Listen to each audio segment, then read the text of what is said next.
ओम नमः शिवाय। दोस्तों आज हम भोलेनाथ की ऐसी रोचक कहानी के बारे में चर्चा करेंगे जो कि वास्तव में भगवान भोले का भगवान होता है। तो इस कहानी में हम देखेंगे कि भोले बाबा भोले भाले लोगों को किस तरीके से उनके ऊपर कृपा करते हैं। तो चलिए हम कहानी की शुरुआत करते हैं। इसी गांव में एक भोला नाम का व्यक्ति रहा करता था। वह पूरे गांव के भेड़ बकरियों को जंगल में चराने के लिए ले जाता है और उसकी दिनचर्या यही होती है। और शाम को वह भेड़ बकरियों को लाकर खलिहान में उनको इकट्ठा करके वहां पर उनकी चौकीदारी करता है। भेड़ बकरियों की जंगली जानवरों से उनकी रक्षा करता है।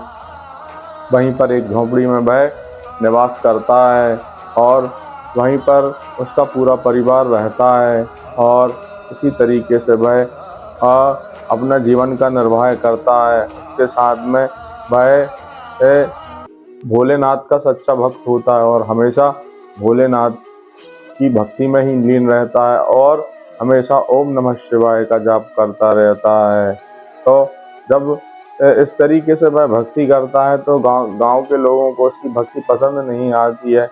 तो लोग उसको कहते हैं कि इस तरीके से आप जो भक्ति करते हो ये आपकी भक्ति करने का तरीका गलत है। तो वह उससे कहते हैं कि इस तरीके से भक्ति करोगे तो भगवान भोलेनाथ कभी आपको कृपा नहीं करेंगे, ना ही आपको दर्शन देंगे। तो वह भोला भाला व्यक्ति कुछ नहीं जानता है। फिर वह गांव के लोगों से कहता है कि आप ही बताइए कि हमें किस तरीके की भक्ति करना चाहिए। तो कुछ वहां पर जो विद्वान लोग रहते हैं वह कहते हैं कि आपको सर्वप्रथम यदि आप चाहते हैं कि भोलेनाथ हमारे ऊपर कृपा करें और हमारा उद्धार हो तो सबसे पहले आपको सुबह नहाना होगा। इसके बाद भगवान भोलेनाथ का सुबह शाम स्मरण करना होगा, तब जाकर भोलेनाथ आपके ऊपर कृपा करेंगे। तो वह बोलता है कि मुझे तो इतना समय ही नहीं मिलता कि मैं सुबह स्नान करूं और भगवान का इस तरीके से मैं अपना नियम निभा सकूं। तो वह उसको ये बात पसंद नहीं आती है। वह सोचता है कि मैं ये नहीं कर पाऊंगा। वह गांव के विद्वान लोग रहते हैं उनसे कहता है कि इसके अलावा आपके पास अगर कोई दूसरा मार्ग हो तो वो आप बताइए जिससे मैं भोलेनाथ को प्रसन्न कर सकूं। तब वहाँ के विद्वान लोग उसे बताते हैं कि आप अगर ये नहीं कर सकते हैं तो दूसरा रास्ता भी है। दूसरा रास्ता क्या है? और तो विद्वान लोग उसको बताते हैं कि दूसरा रास्ता यह है कि जब आप भोजन करें तो सबसे पहले भगवान भोलेनाथ को आमंत्रण करें, भोलेनाथ को भोग लगाएं, तत्पश्चात आप भोजन ग्रहण करें। तो वह कहता वाह, ये बात तो मेरे को जम गई, ठीक है मैं कल से ऐसा ही करता हूँ। वह घर जाता है और जब उसकी पत्नी उसको भोजन की थाल लगाकर लाती है तो वह कहता है थाल वहां पर रख दो। जब वह चली जाती है तो वह थाल रखकर भोलेनाथ को बुलाता है, भोलेनाथ आइए और हमारा भोग स्वीकार करिए। तब भोलेनाथ को बुलाता है, वह देखता है कि खाना तो जैसा का तैसा है, खाना बिल्कुल भी कम नहीं हुआ है। तो वह इंतजार करता रहता है।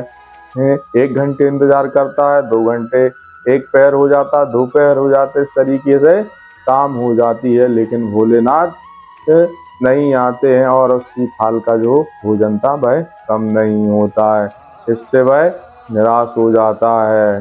फिर शाम होती है, इसी तरीके से शाम को भी उसकी पत्नी थाली लगा कर लाती है और फिर से वह भोलेनाथ को आमंत्रण करता है, आइए भोलेनाथ हमारा भोजन आप स्वीकार करिए। फिर भी वह भगवान भोलेनाथ उसकी नहीं सुनते हैं और वह भोजन जस का तस रखा रहता है। तो वह थाल को फिर एक तरफ रख देता है। इसी तरीके से कई दिन बीत जाते हैं, 2 दिन हो जाते हैं, 5 दिन हो जाते हैं। इसके बाद भी उसकी भोजन की थाली का जो भोजन है वह कम नहीं होता। वह बहुत निराश हो जाता है। एक दिन वह सोचता है कि आज मैं इसका निर्णय करके रहूंगा, आखिर भोलेनाथ मेरी थाल का भोजन ग्रहण क्यों नहीं करते हैं। तो वह जैसे ही शाम होती है और उसकी पत्नी थाली में भोजन लगा कर लाती है, फिर से वह वही काम करता है, आइए भोलेनाथ मेरा भोजन ग्रहण करिए। के कहने के बाद वह कहता है, भोलेनाथ मैं कई दिनों से आपको पुकार रहा हूँ, लेकिन यह मेरा पुकारने का आज आखिरी दिन है। यदि आप मेरा भोजन ग्रहण आज करने नहीं आए तो मैं अपने प्राण त्याग दूंगा। इतना ही कहता है कि वह निराश होकर बैठता है। तभी उसके सर पर भगवान भोलेनाथ प्रकट हो जाते हैं और सर पर हाथ रखते हैं और कहते हैं, आंखें खोलो। तब जब वह आंखें खोलता है तो साक्षात भोलेनाथ उसके सामने खड़े रहते हैं। वह देखकर इतना आनंदित हो जाता है और प्रभु के पकड़ चरणों में गिर जाता है। तब वह भोलेनाथ से कहता है, भोलेनाथ मेरी आखिर ऐसी कौन सी गलती थी कि आप मुझसे प्रसन्न नहीं थे, जो आप हमारा भोजन ग्रहण करने नहीं आया करते थे। तब भोलेनाथ कहते हैं, मैं तो सभी के अंदर निवास करता हूँ। जब तुम लोग भोजन ग्रहण कर लेते हो तो मेरा पेट भर जाता है। जब मेरा भक्त कोई भूखा रहता है तो मैं भी भूखा ही रहता हूँ। तो इतना भोलेनाथ कहते हैं और कहते हैं कि मैं तेरी भक्ति से बहुत प्रसन्न हूँ। बोलो भोला तुम्हारे लिए क्या चाहिए। वह भोला कहता है कि भोलेनाथ मुझे कुछ नहीं चाहिए, मुझे तो आपकी चरण धूल की भक्ति चाहिए और मुझे आपके चरणों में स्थान चाहिए। तब भोलेनाथ कहते हैं कि समय आने पर सब कुछ होता है, अभी तुम्हारा समय यहीं पर पृथ्वी लोक पर है। जिस दिन तुम्हारा समय आ जाएगा मैं अपने पास तुम्हारे लिए खुद आपको मैं बुला लूँगा। ऐसा कहकर भोलेनाथ उसको यह आशीर्वाद देकर चले जाते हैं। तो इस कहानी से हम लोगों को यही शिक्षा मिलती है कि कई लोग होते हैं जो वर्षों तपस्या करते हैं, लेकिन भोलेनाथ उन पर कृपा नहीं करते हैं। तो भोलेनाथ तो केवल भाव के भूखे होते हैं।